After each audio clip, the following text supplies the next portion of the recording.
Hey, how's it going, folks? ET here.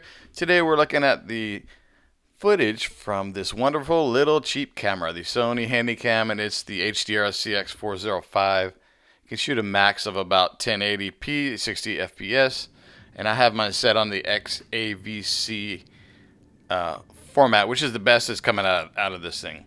This video was filmed on a very gloomy day today here in Central Texas.